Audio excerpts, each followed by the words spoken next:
You three make me sick with these predictions. What? I turned on some television last night and watched some people talking on it. I don't want to get political, and I thought there's no way you can have worse takes than these. Okay. Until I turned on Crain and Company this afternoon. So go through their schedule, look, Chad. Now I'm legally blind without my contacts in, so I ran and put them in real quick. Sorry, David Cohn. Do I see you having us at 7-5? Yes. 3-5 in conference. Yes. Disgusting, Chad. But I got y'all beating Maine, though. David's got y'all. I got y'all beating Maine, okay, and Tulane. I got Oklahoma 6-6, 2-6. But here, Chad, let me verbalize their schedule. Verbalize it. And then you tell me win or loss after, okay? Temple. That's a win for every team. The only one that we shouldn't probably win. Well, I don't know. Right, just let me go through it, Chad. This is what I tell people. Before you freak out, let's go through it and find out. I know you're an Oklahoma fan, what you have. Temple, we can agree that's a win. Objective. Right? Yeah. Houston and Tulane, I got you winning both of those. I'm guessing. I got you beating Tennessee, I do Chad. too, Chad. I got you beating Tennessee. That's right. I got you losing at Auburn. I got you losing at Auburn. That which game I don't think is me. crazy. I'm not going to lie. I've been trying to tell my Oklahoma fans that's a weird place to play. Yeah, it's not a great place to play. First, it's good. The reason one of the main reasons I have y'all losing at Auburn is one of the same reasons I have y'all beating Tennessee. Tennessee's got a young quarterback that's going to take his first road trip in the SEC to go see you guys. Mm-hmm. Then Jackson does the same thing at Auburn. Yep. Texas, if y'all would have lost to Texas last year, I may have picked y'all to win this game. But just the way I know rivalries work, especially the way it's at a neutral site, and I know it's gone back and forth, I think Texas finds a way this year to win the Red River Shootout. Notice I called it shootout. But it hasn't gone back and forth. Look at the last 10 years. We've dog-walked them. Well, I'm talking about it goes in like 3 to 4 year spans, right? Like kind of like we see with the Iron Bowl. I mean, you'll have 4 years this way. It's all cyclical, right? I mean, if Dylan Gabriel came back for y'all and Quinn Ewers was the one who left and Texas would be starting Arch Manning, what would you be saying about that dynamic, Chad? I would say that Dylan Gabriel was better than Quinn Ewers, so we'd have a little bit better of a. I don't think that's a crazy thing to say. I would also say. Well, I'm saying if Quinn Ewers wasn't even there. That is actually. That's a fair point. It's one that I make whenever I think OU will go around 9-3. I think 8-4 is their where that's a record I wouldn't be stressed about.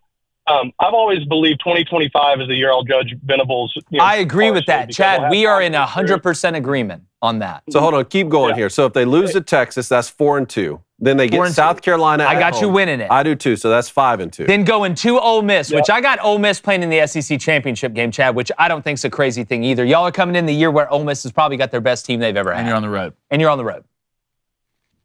What I think people overlook for Oklahoma, and this is where OU has 90% of their tackles returning on defense. The total tackles that they've made, 90% returns. Not only that, you have a senior starter at every position on the field. You have you have a Stutzman back who's one of the best, if not the best, linebacker in the country. Oh, I loved it. Danny's incredible. Billy Bowman back, who should have been in the Jim Thorpe finals, had 6 interceptions, 3 returned for a touchdown last year.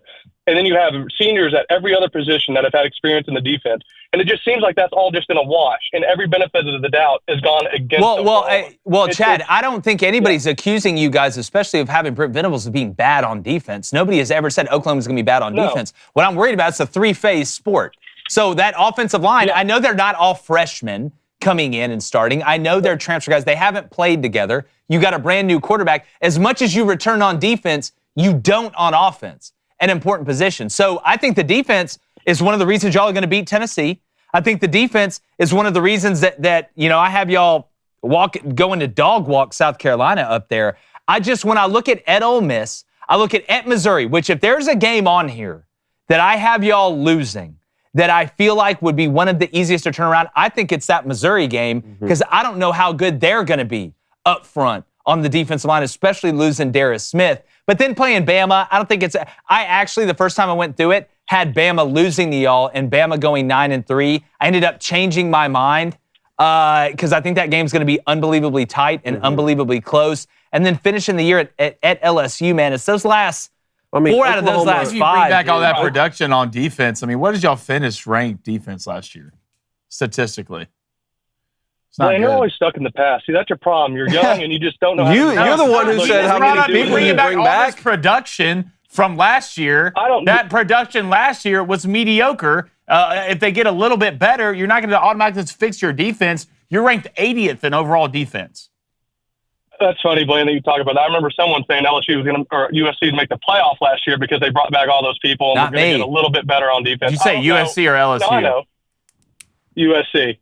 USC last year, you were making the argument they were going to make the playoff because they brought a lot of people back. Now, what's also funny about last year is I never got my shirt from our OU Texas bet, but that's another story. At no point did I say USC would ever make the playoffs. OU Texas last year. Who picked Oklahoma? Who picked Oklahoma in the Red River Shootout, Chaz? Yeah, I will say I got to give you Cone. You did pick that. Huh? That was a good pick. Did. You did. Yeah, Cone did. You did. Thank you. Chad, let's do this. Let's do this. Right. You have Oklahoma going, you said at worst 8-4, right? Yeah, that would be my. If they go worse than 8-4, I'd be worried. Depending on what it looks like. I mean, Chad, if Oklahoma goes 8-4 or better, I will send you 2 shirts. Boom. All right. And if they don't, I just want you to call in, and I just want you to say, Jake, you were right. My wife never says it. I don't get to hear it a lot. So just please call in and say that. No, you okay? No, are you kidding me? She's from Tuscaloosa. It's just crazy to me. Chad Calden's so upset when he says the floor is 8-4 and we have him going 7. I know. Yeah. All of that. One game, dog. All of that after telling the call screener his name wrong. Yeah, he can't even say his name right. All right, that was Chad. Chad. Hey, Chad, appreciate it, buddy. It's going to be a hell of a season, though, either way. Thanks, man. What's up, YouTube? Hey, if you don't like sports, number 1, why are you here? But if you do like sports, number 2, why aren't you subscribed yet? And number 3, if you are, you're the best and you're a winner.